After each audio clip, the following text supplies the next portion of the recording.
નમસ્કાર મારા વાલીડા, હું આજે તમને દેખાડીશ કે મેરલીમાનું મંદિર આવેલું પાંભર ઇટાળા ગામ ડોંડી ડેમના કાંઠે. તો તમને એના પરચા વિશે આજ વાત કરીશ. પહેલાં મંદિર તમને દેખાડી દઉં, પછી તમને પરચા વિશે વાત કરીશ. આપણે મંદિરમાં જાય છીએ અંદર. આ જો મંદિર છે અને આ અંદર હજી આયલા જાય છે મંદિર અંદર. જો મંદિરનું મોટા પાયે છે. અંદર તમે મૂર્તિ જોવો તો તમને મજા જ આવશે. અને પછી આપણે પરચા વિશે વાત કરશું. આ જુઓ અંદરનું ડેકોરેશન છે. તો શનિવારે રવિવારે હજારોની સંખ્યામાં માણસો અહીંયા આવતા હોય છે. અને આ ખુદ અમારા મેરડીમાં બેઠા છે. આ જુઓ આ મંદિર છે, આ મૂર્તિ છે. અને કામ પણ સારું થાય છે શ્રદ્ધા અને વિશ્વાસ હોય તો.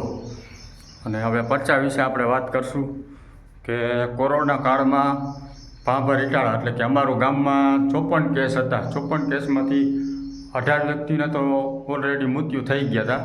પછી ગામજનોએ એવી માનતા કરી કે હવામાનનો તાવો કરશું મેળવી તારો, કે ગામમાં કોરોના નામનો કેસ ન હોવો જોઈએ.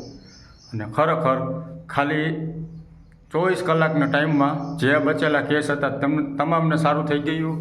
અને રિકવરી પણ સારી આવવા માંડી અને કેસ પણ પૂરા થઈ ગયા. અને આવો પરચો છે. ગામ લોકોએ પછી ધોવાણાબંધ હવામાનનો તાવો કર્યો, જમાડ્યા માતાજીને, પછી ગામ લોકોને જમાડ્યા. અને આજે પણ એનું કામ ઊંચું જ છે. જો શ્રદ્ધા અને વિશ્વાસ હોય તો તમે જોઈ શકો છો કે દર વર્ષે અહીંયા કાંઈક નવીન હોય છે, કે માતાજીનો માંડવો અથવા હવન ગમે પણ કાર્ય થતું જ હોય છે. અને રવિવારે તો ચાલુ હોય છે તાવાને એવું, કેમ કે રોજની સંખ્યામાં માણસો આવતા હોય છે તાવાને એવું કરવા. અને જો આ બોર્ડ મારેલું છે, વાંચી લ્યો. રવિવાર સિવાય તાવો થતો નથી, કારણ કે ભૂવા હતા છે એ રવિવારે નવરા હોય.